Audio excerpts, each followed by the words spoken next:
à tous et bienvenue sur ma chaîne. Aujourd'hui je vous propose de redécouvrir mon balcon parce que je l'ai complètement transformé.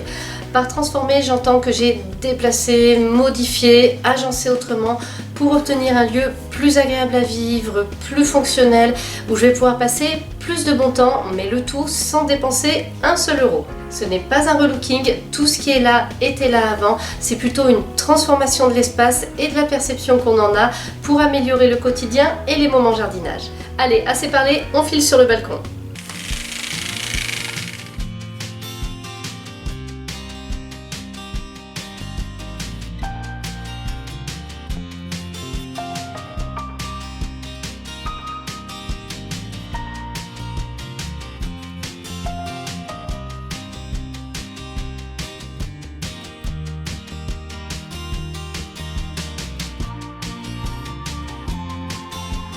On se retrouve là dans l'espace détente. Alors l'an dernier ici c'était plutôt le coin potager, la calypso était placée ici et puis il y avait pas mal de plantes potagères. Je m'étais dit que c'était plus pratique, plus sympa comme ça, etc. Finalement cette année j'ai tout déplacé, j'ai été prise vraiment par le vent de printemps. Là je me suis dit il faut que ça, j'ai envie de faire du changement et j'ai tout déplacé, à commencer par la calypso et le tapis sur lequel je suis assise, et ça a tout changé. Ici donc maintenant c'est un espace détente qui est du coup plus spacieux que quand c'était de l'autre côté, qu'on verra tout à l'heure, et on a plus de place pour s'installer, pour jouer, pour se détendre. On continue, alors de ce côté du coup maintenant à l'arrière notamment c'est le potager. J'ai déplacé la lanterne pour la placer ici, faire un petit peu comme l'entrée du potager. Là vous voyez j'ai aligné toutes les jardinières qui étaient auparavant de ce côté-ci, et finalement avec des choses de ce côté-ci, des choses de ce côté-là, j'obtiens vraiment un petit peu comme une petite allée. Voilà, vous voyez on a vraiment un effet d'allée. Quand on est dans le balcon on a vraiment cette sensation d'avoir créé un petit cheminement.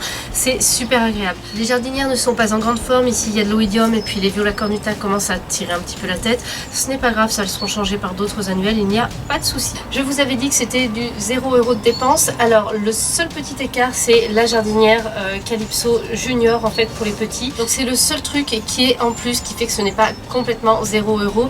Mais si je ne l'avais pas, ce n'est pas grave, elle ne serait pas là. Le Caryopteris serait plus avancé par ici et en fait en gros ce serait juste plus aéré. Le Caryopteris pourrait prendre peut-être plus d'ampleur, c'est tout, c'est la seule différence, sinon tout le reste était vraiment là avant. On revient de ce côté-ci, c'est un petit peu comme on voit le balcon quand on est dans l'espace potager, et du coup j'avais envie de vous montrer un petit peu comment c'était fait. Il y a un truc que je trouve super, c'est le tapis. Je l'ai acheté l'an dernier, mois de mai, mois de juin je crois. C'est fait exprès pour être sur l'extérieur, sur les balcons, et tout de suite ça rend l'espace mais super cosy. Ça m'a coûté 20 € et c'est un investissement que je ne regrette pas parce que vraiment ça donne tout de suite un côté plus chaleureux au balcon. Ça nous donne tout de suite plus envie de se poser. Quand on pose des coussins là ça devient vraiment magique. Donc ça, le petit tapis à 20 €, je peux vous le conseiller. Je crois que cette année il y en a en couleur. Il me semble que j'en ai vu en couleur avec des motifs. Enfin, on trouve sûrement encore le noir et blanc, mais on peut. Si les corbeaux voulaient bien se taire, je pourrais continuer la vidéo. Ça y est, je crois que c'est bon. On peut y aller. Quoique. Vous aurez pu noter un truc en voyant les images, c'est que c'est un peu cracra, la rambarde n'est pas nettoyée, les murs là ne sont pas nettoyés, il y a de la mousse. Je ne nettoie pas parce que vous le savez, un ravalement de façade va arriver. Alors je sais, ça fait un an que je l'attends, ils ont pris énormément de retard, mais comme la façade va être entièrement refaite, que tout va être nettoyé, tout ce qui reste en place va être nettoyé comme les garde-corps, je n'ai vraiment pas envie de passer une seule minute à lustrer quelque chose qui va l'être d'ici quelques temps par des professionnels. Je préfère prendre du temps pour faire d'autres choses plus intéressantes. Un retour dans le potager, alors j'essaie de me mettre de profil pour pas trop vous boucher la vue. Ici du coup ça va être vraiment le petit coin jardinage. J'ai prévu moi de pouvoir faire tout un petit potager dans la calypso parce que c'est super adapté. Mon fiston va pouvoir faire aussi son petit potager à lui, comme ça j'aurai peut-être mes tomates cette année, je vais peut-être pouvoir déguster moi-même mes tomates, et donc ça va être un petit coin un peu plus réservé au potager. Je voulais vous montrer quelques détails. Vous voyez ici, je trouve qu'on a beaucoup de charme avec le contraste du feuillage des fausses plantes et la couleur en fait du treillis, ça rend super bien. Alors oui, j'utilise des fausses plantes parfois parce que je n'arriverai pas sur le balcon à avoir des plantes aussi bien fournies, aussi jolies toute l'année, avec un beau vert comme ça en permanence, dans un pot aussi petit, sans avoir de problème de maladie ou quoi que ce soit. Là c'est vraiment le top, le rêve, c'est joli en permanence. Donc des fois je ne crache pas sur les fausses plantes, je trouve que ça peut aider, surtout si on ne les surconsomme pas, si on n'en utilise pas trop, si on n'en met pas partout. Si vous avez vu ma vidéo sur les fraisiers casier pour le potager urbain, même pour ceux qui n'ont pas de balcon. Ça, c'est une petite jardinière que j'ai faite. On peut largement l'accrocher à un rebord de fenêtre, tout simplement.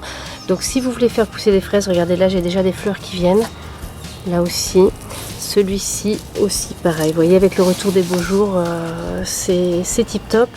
Et on peut avoir des petites fraises comme ça dans une jardinière aussi petite que ça. Le romarin, c'est magnifique avec ses petites fleurs. Là, quand il se met en fleurs, c'est juste trop beau. Et en plus, on peut s'en servir pour la cuisine, hein. Ça peut servir dans pas mal de recettes, donc je trouve que c'est génial. Et là, alors la sauge n'a pas très bien supporté l'hiver. Bon, écoutez, on va voir, je pense qu'elle a l'air repartie. Donc là, j'avais mis du gravier hors brun. Je vous mettrai la référence en barre d'infos. Il est très joli. Il faut que j'en rajoute un petit peu là parce que je connais un petit garçon qui a mis un petit peu de terre par-dessus, donc c'est moins joli. Donc j'en rajouterai un petit peu. Il a très bien tenu. Il est toujours d'un blanc aussi éclatant. C'est vraiment tip top. Donc ça, je vous mettrai le lien en barre d'infos. On attend toujours que les bulbes de tulipes se décident à fleurir. Mais en tout cas, c'est bien avancé. On devine les fleurs. Je ne sais plus du tout quelle couleur j'avais choisi. Je ne me rappelle plus. Et ça, ce sont mes crocus. Alors la floraison est terminée. Comme vous le voyez, les fleurs étaient magnifiques. Mais le feuillage aussi de ces crocus est trop beau. Les rares années où je n'en mets pas de celui-là, des fois je mets une autre variété. Je le regrette parce que le feuillage est tellement beau et la floraison est tellement durable que c'est juste trop beau ça, quoi. Et là, j'adore. J'ai installé ça dimanche. Je vous tourne ça mardi. Et j'aime trop avancer ici. J'ai presque l'impression d'être dans un jardin, quoi. Et là, j'ai mon futur potager. Je vais d'abord mettre des semis. Comme ça me permettra de les protéger, de les mettre à l'abri quand il fera froid. Et voilà, je vais pas vous montrer tout de suite la Calypso, quelles sont les nouveautés, on fera une vidéo spéciale parce qu'il faut vraiment que je vous parle de cette jardinière. Et puis comme d'habitude, je mets un petit peu de matériel en dessous, ça tient bien et c'est trop pratique. Et les petits paniers cajots, vous voyez, j'en ai toujours un pour nettoyer, ça c'est pour jouer. Et puis voilà, regardez, j'ai un sédum qui repart, il est beau. Et les tiges avaient séché pendant l'hiver, je les ai laissées pour protéger les nouvelles pousses. Je les ai taillées dimanche dernier. Et puis là, vous voyez, on a cette couleur. Oh là là, cette couleur. C'est magnifique. Ça fait des années que je l'ai. Ça ne demande pas grand-chose. Je sais même pas si je l'ai déjà rempoté. Je me rappelle plus. C'est... wow, quoi. Le Lévisia mériterait que je le divise. D'ailleurs, je voulais faire une vidéo pour vous en parler en septembre-octobre. Hein. Je n'ai pas eu le temps du tout, donc c'est passé à la trappe. Et vous voyez, je vous ai fait une vidéo dessus. Je vous mets le lien en barre d'infos. Les joubarbes. Alors là, c'est la jardinière que je n'aime plus. Elles sont là-dedans depuis quelques millénaires et j'en ai marre, ça ressemble plus à rien. Alors ce que j'ai envie de faire, comme elles sont rondes, ce serait de les placer dans un pot rond, un pot comme celui-ci ou comme celui-là, là-bas.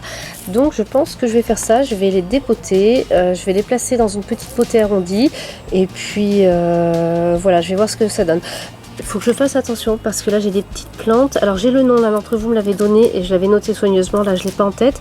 Elles sont en train de repartir donc il ne faut pas que j'oublie de les récupérer. Sinon ce sera foutu. Mais vous voyez mes petites joubarbes qui sont plutôt jolies. Je trouve que là vraiment ça donne plus rien. Donc il est temps de les mettre en scène. Je pense qu'il faut que je les mette un petit peu en scène. Et ça c'est très facile. Regardez, ça a des racines et tout. Ça se multiplie très facilement. Si vous envoyez chez quelqu'un, vous pouvez demander. Il suffit d'en arracher quelques-unes et vous pouvez vous refaire une potée. Mais là je crois que si on veut vraiment tirer parti, il faut les rempoter quelque part. Et puis essayer de faire ça avec dans un joli pot et tout. Peut-être que je pourrais garder la mousse aussi. Il faut que je réfléchisse. J'en profite pour vous montrer la jardinière, ça c'était d'été en fait, avec, bon alors ça je vous avais expliqué, hein, les cheveux d'ange Stipa tenuifolia, ça marche super bien, ça grossit toujours très bien. Là c'est un géranium vivace, alors tout avait séché pendant l'hiver et en fait c'est en train de repartir. Là j'ai déjà des feuilles, d'autres petites feuilles et tout, donc ça c'est tip top. Je l'avais rempoté dans du substrat hors bio et tout pour plantes fleuries et j'ai l'impression honnêtement ça donne bien parce qu'elle repart toute seule cette jardinière. Là c'est les petites décorations beau jardin, j'aime bien et alors mon fils adore donc ça c'est magnifique. Et là c'est ma Gora, alors elle est toute sèche. Bon pour l'instant je vois pas de nouvelles pousses mais je ne pense pas que ça soit foutu puisque je vous dis ça et puis en fait je vous dis ça et puis ça se peut c'est la catastrophe mais habituellement ça résiste bien à l'hiver ces plantes là donc peut-être que le pied a pourri là, c'est un petit peu humide, vous voyez. Aïe aïe aïe. Ben, on va pouvoir aller chercher une vivace à la jardinerie, hein. Je crois que... Qu'est-ce que vous en dites? J'espère que cette vidéo vous a plu. Moi, ça me tenait vraiment à cœur de vous montrer cette transformation parce que ça a complètement changé ma façon de voir et de vivre le balcon. Je me sens plus à l'aise dessus, j'ai plus de place pour certaines activités. Pour tout ce qui est le potager, c'est regroupé. Finalement, ça forme un coin plus agréable, plus sympathique, vraiment. Donc j'avais envie de vous montrer ça, de vous montrer que sans dépenser d'argent, parfois il faut juste repenser les choses pour arriver en fait à avoir une vie qui est un petit peu plus agréable, un petit peu meilleure, voilà, tout simplement. Et puis on va bientôt commencer les tutos sur le balcon, donc vraiment j'avais envie de vous montrer sa nouvelle tête, son nouveau visage, comme ça vous serez en terrain connu quand on va attaquer les plantations de printemps.